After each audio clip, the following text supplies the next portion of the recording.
मुलाकात के आगाज़ में ही मैंने उनसे कहा कि आप अमूमन जो बातें बताते हैं वो हमें पहले से मालूम होती हैं आपको कवर कर करके, तो आज जो बातें बताएं वो सारी वो हों जो इनसाइड इन्फॉर्मेशन हो या ऑफ द रिकॉर्ड हो, जिसके बारे में हमें पहले से मालूम नहीं है। तो उन्होंने कुछ बातें, कुछ हिंट्स जो हैं वो बताए, तो वो आज आपके सामने रख देते हैं।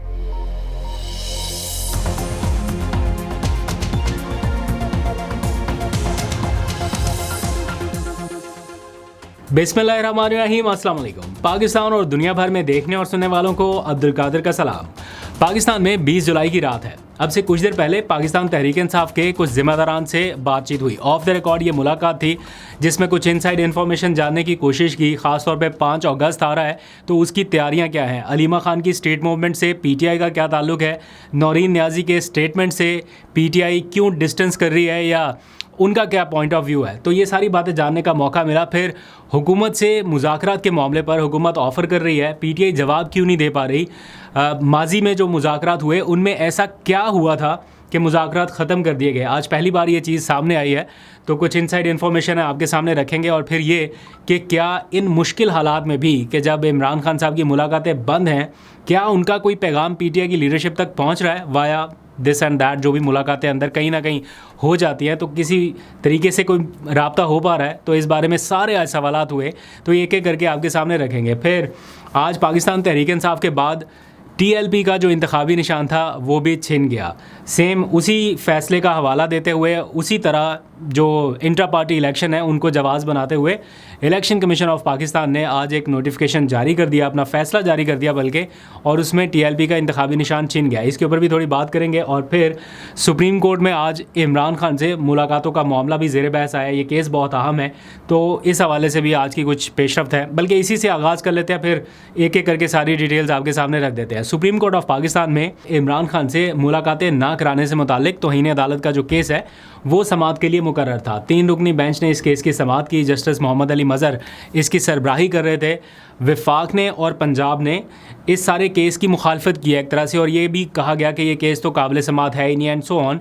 मतलब उनकी जानिब से ये था कि सुप्रीम कोर्ट इस केस को ना सुने और ना कोई फ़ैसला जारी करे। बहरहाल आज सुप्रीम कोर्ट ने अडयाला जेल की इंतज़ामिया से इमरान खान से होने वाली मुलाकातों का मुकम्मल रिकॉर्ड मंगवा लिया है। 3 हफ्ते की मोहलत दी गई है और 3 हफ्तों में रिकॉर्ड मंगवाया गया है कि पिछले इस टाइमलाइन में जब ये पीटीआई क्लेम कर रही है कि उनकी मुलाकातें नहीं कराई जा रही, ये जितना भी अरसा गुजरा इसमें जो भी उनसे मुलाकातें हुई हैं उसका मुकम्मल रिकॉर्ड फ्राहम किया जाए। तो पिछले 7 महीने से तो मुलाकातें नहीं हुई, उनकी अहलिया की ज़रूर मुलाकात अंदर हो जाती है, तो जेल हुकाम क्या रिकॉर्ड पेश करेंगे, अब ये देखना बड़ा इंटरेस्टिंग होगा।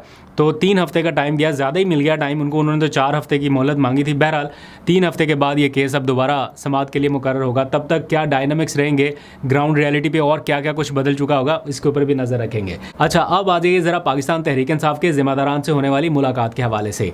ये मुलाकात पीटीआई को कवर करने वाले बीट रिपोर्टर्स और पीटीआई के अहम ओहदे पर मौजूद शख्सियत साथ में उनके कुछ साथियों के साथ इस्लामाबाद के खैबर पख्तूनख्वा हाउस में हुई। चूँकि ये मुलाकात ऑफ द रिकॉर्ड है इसलिए मैं उनका नाम यहाँ पे डिस्क्लोज़ नहीं कर रहा, अदरवाइज़ कोई ऐसी भी बात नहीं है कि वो डिस्क्लोज़ नहीं किया जा सकता। हाँ, लेकिन ये ज़रूर बता सकता हूँ आपके अपनी सेटिस्फेक्शन के लिए कि जिस शख्सियत का मैं रेफरेंस दे रहा हूँ वो फैसला साज शख्सियत हैं पीटीआई के हवाले से, और ऐसा नहीं है कि ऐसे ही किसी 3rd टियर की या 2nd टियर की लीडरशिप से कोई मुलाकात करके आके आपको बात बता दें। मतलब मेन लीडरशिप में से हैं और उनकी बात जो है वो पीटीआई में मानी जाती है या वो सारी हकीकतों से एक तरह से वाकिफ़ हैं। हो सकता है सोशल मीडिया के ऊपर आपको फुटेजेस वगैरह मिल जाएँ। बहरहाल चूँकि ऑफ द रिकॉर्ड थी तो एथिकली दुरुस्त नहीं है कि उनकी फुटेज तो मेरे पास है कि यहाँ पर डिस्प्ले करूँ। जब आगाज़ में मुलाकात शुरू हुई तो उन्होंने कहा कि क्या सिलसिला रखें, मतलब क्या किस तरह से बातचीत का आप आगाज़ चाहते हैं। तो हमने उनसे कहा कि देखें, जो आप अमूमन हमें बताते हैं तो ये सारी चीज़ें तो ऑलरेडी हमारे नॉलेज में है, कवर कर करके बहुत सारी चीज़ों का पता है, रिवायती सी चीज़ों के बारे में नहीं। कुछ ऐसी चीज़ें बताएं जिनके बारे में हमें मालूम नहीं है, जो पार्टी के अंदर चल रहा है। इमरान खान की रिहाई को लेके, तहरीक को लेके, बानी पीटीआई की बहनें, फैमिली एक मूवमेंट की तरफ जाती दिखाई दे रही हैं, पीटीआई का क्या स्टैंड है वो उनके साथ खड़ी दिखाई नहीं दे रही है। सारी चीज़ें हुई तो एक एक करके कुछ सवालात हुए। सबसे पहला क्वेश्चन ये था कि 5 अगस्त की क्या तैयारियाँ हैं।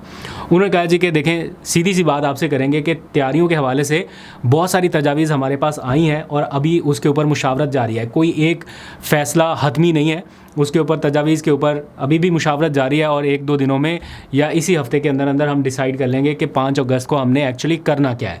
साथ ही ये भी सवाल उठा कि इमरान खान की बहनें जो हैं वो तो अपनी एहतजाजी तहरीक शुरू कर चुकी हैं, स्ट्रीट मूवमेंट कर चुकी हैं। तो इसके ऊपर जो मैं अंडरस्टैंड कर पाया हूँ वो ये, जो मैंने फ़ील भी किया कि पीटीआई उनके साथ खड़ी दिखाई नहीं दे रही, ना वज़ीर आला सुहेल अफरीदी उनके साथ खड़े दिखाई दे रहे हैं।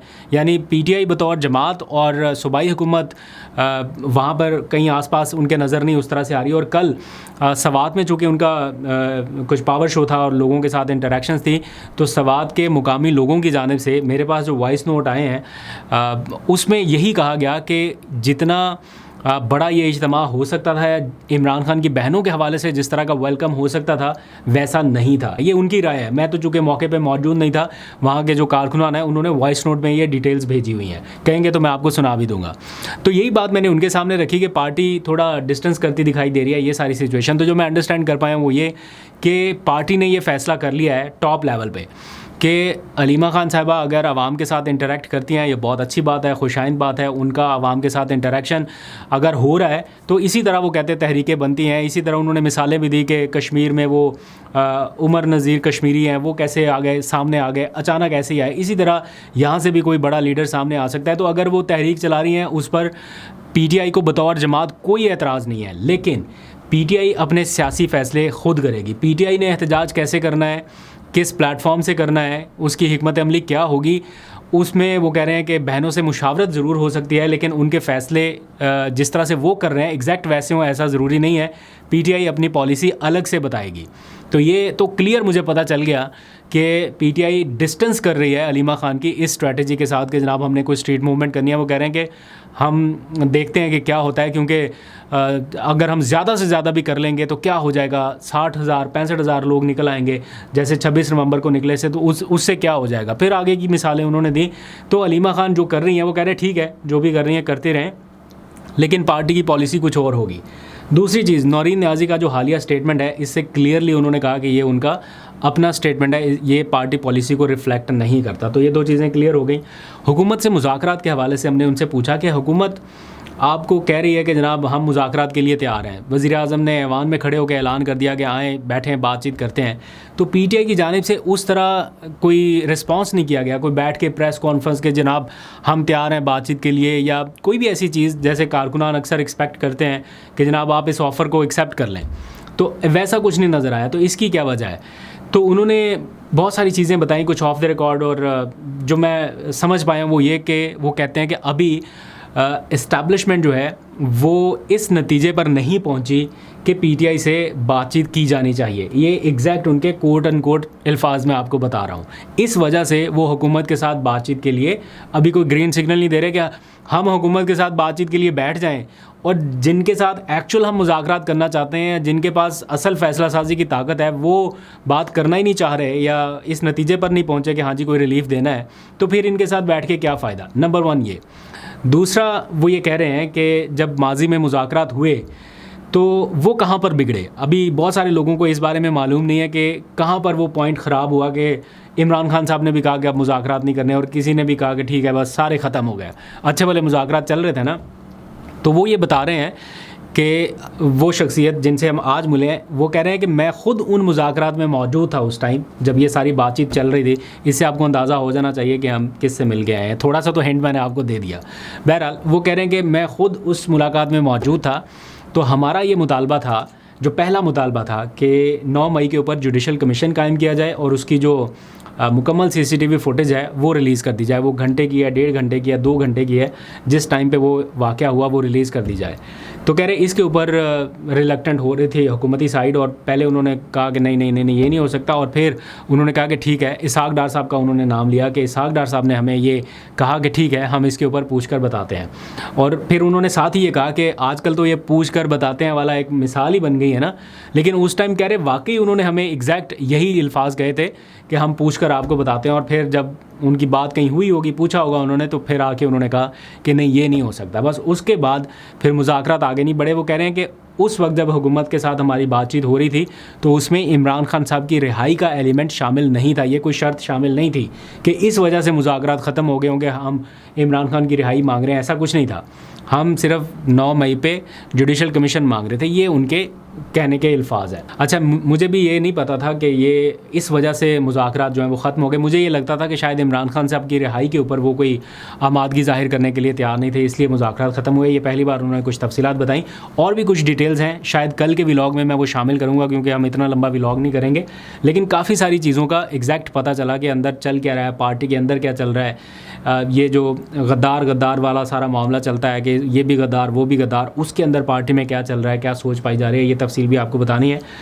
आज एक ख़बर आई कि तहरीक लब्बैक पाकिस्तान का TLP का इंतखाबी निशान इलेक्शन कमीशन ऑफ पाकिस्तान की जानिब से रोक लिया गया है, और उन्होंने वो निशान बल्कि वापस ले लिया, ये कहते हुए कि इनके इंट्रा पार्टी इलेक्शन जो हैं वो दुरुस्त नहीं हुए। और पाकिस्तान तहरीक इंसाफ के फ़ैसले का हवाला देते हुए, यानी पाकिस्तान तहरीक इंसाफ का फ़ैसला एक मिसाल बन गया, एक एग्जाम्पल बन गया। उस टाइम बहुत सारे लोग इसके ऊपर खुश होते होंगे, हो सकता है TLP के लोग भी इतना नहीं उसके ऊपर आवाज़ उठाई, लेकिन आज उसी फ़ैसले की ये एग्जाम्पल बन गए। तो ये एक न्यू नॉर्मल बन गया कि किसी भी पार्टी का इंतखाबी निशान वापस लिया जा सकता है।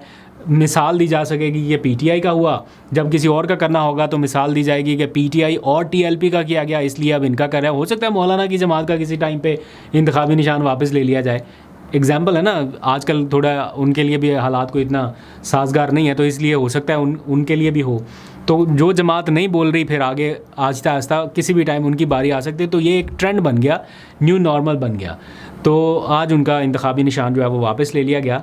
तो आज की इस मीटिंग में मुझे तो खैर ये बाद में पता चली, अभी थोड़ी देर पहले खबर पता चली। मैंने ख़ुद उनसे पूछा था, PTI के ज़िम्मेदारान से 2 क्वेश्चन मैंने उनसे पूछे। मैंने कहा, एक आपका इंट्रा पार्टी इलेक्शन का मामला ये कहाँ तक पहुँचा? 3-4 साल तो हो गए इसको, क्या अगले इलेक्शन तक भी इसी तरह चलेगा और आपके पास बल्ले का निशान नहीं होगा?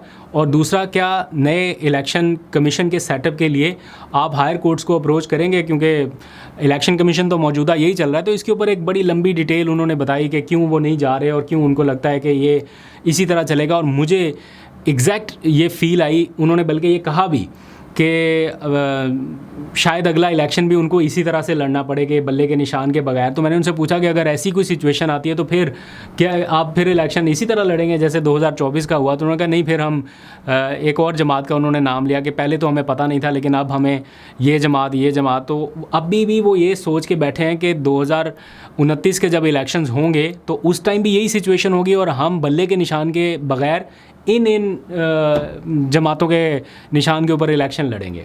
ऐसी सिचुएशन है पार्टी के अंदर, ये सोच पाई जा रही है। बहरहाल ये अभी तक की पूरी अपडेट है। आज पेट्रोल बढ़ने वाला है, कहीं किसी ने पत्थर आते जाते देखा हो तो ज़रूर बताइएगा।